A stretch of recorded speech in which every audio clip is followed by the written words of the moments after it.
살다 보면 도저히 설명할 수 없는 일을 겪는 사람들이 있다. 그게 상상일 수도, 꿈일 수도, 혹은 정말 다른 세계를 다녀온 것일 수도 있다.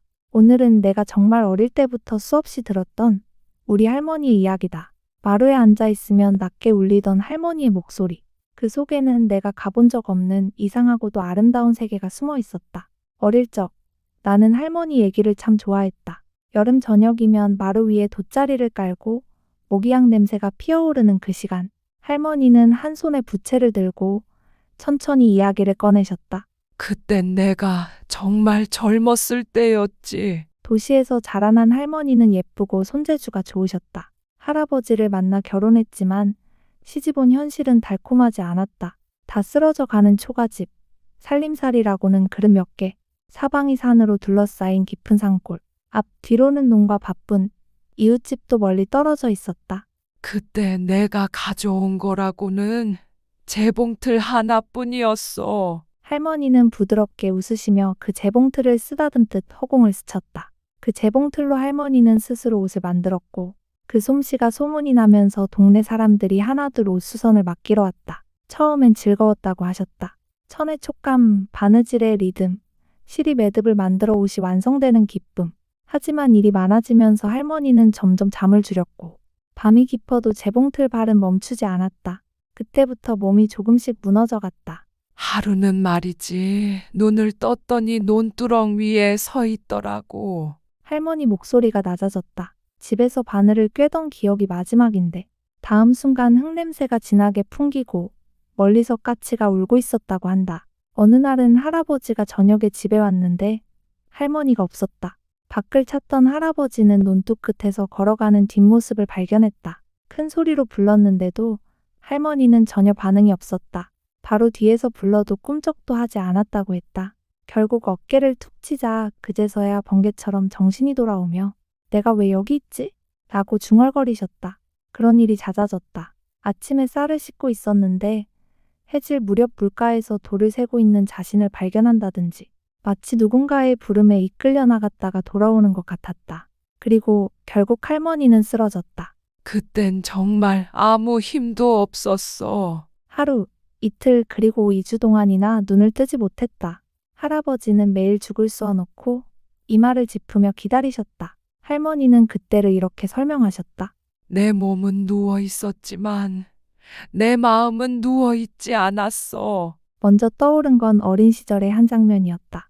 7살 무렵 아버지와 함께 마당에서 종이 비행기를 접어 날리던 날 햇살이 기왓장 사이로 쏟아지고 아버지 손이 내 손을 감싸며 종이 끝을 매만져주던 감촉, 종이가 바람을 타고 날아오르던 순간의 반짝임, 그 장면은 냄새와 온기까지 그대로 되살아났다. 그리고 풍경이 바뀌었다. 할머니는 좁은 쪽배에 앉아 있었다. 강물은 너무나 맑았고 바닥에 자갈까지 보였다. 한쪽은 절벽, 다른 쪽은 햇빛이 부서지는 풀밭.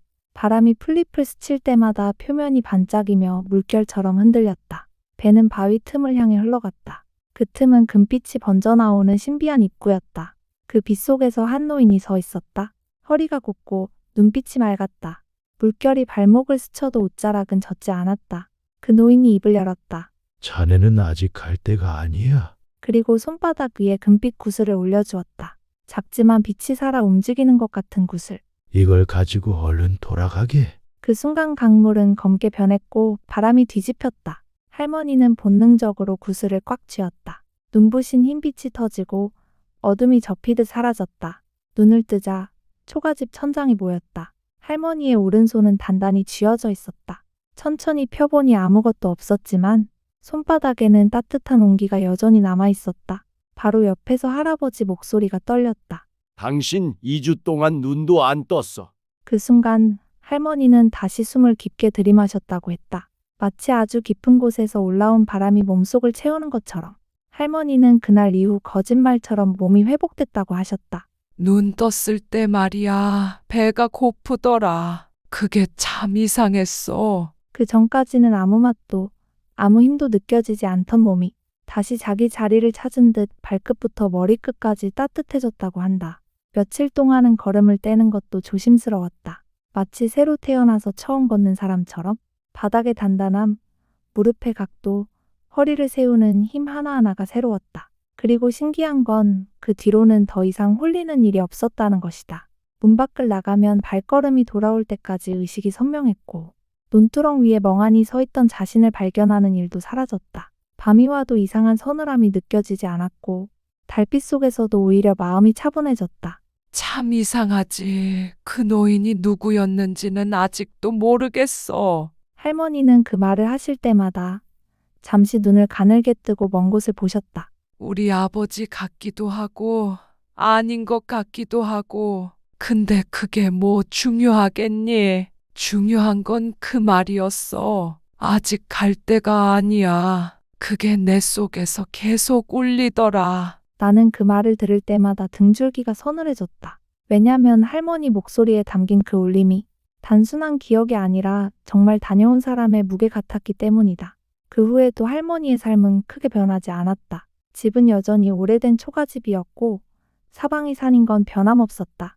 하지만 할머니의 표정은 변했다. 동네 아낙들이 옷을 맡기러 와서 말했다. 며느리, 요즘 얼굴이 환하네?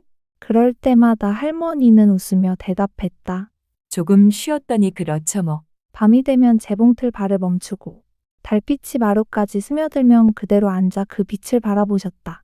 어떤 날은 꿈속에서 다시 강이 보였다고 했다. 하지만 예전처럼 그쪽으로 끌려가진 않았다.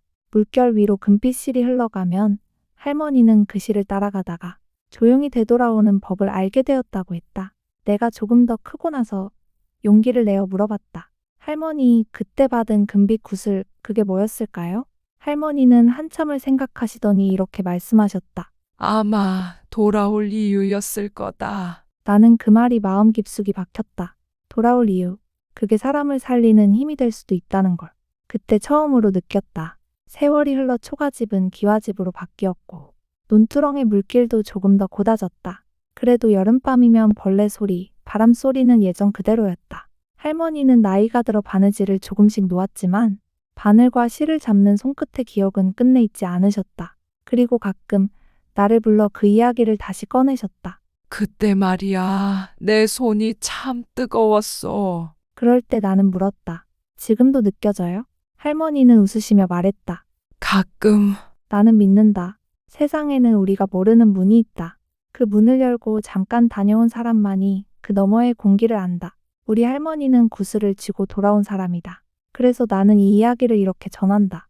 혹시 이 얘기를 듣는 누군가가 어느 날 불현듯 자신이 어디에 있는지 잊어버릴 때 손을 한번 꼭 쥐어보라고.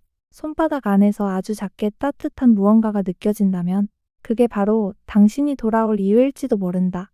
아직 그때가 아니야. 그 말이 오늘 밤 당신 안에서 금빛으로 빛나기를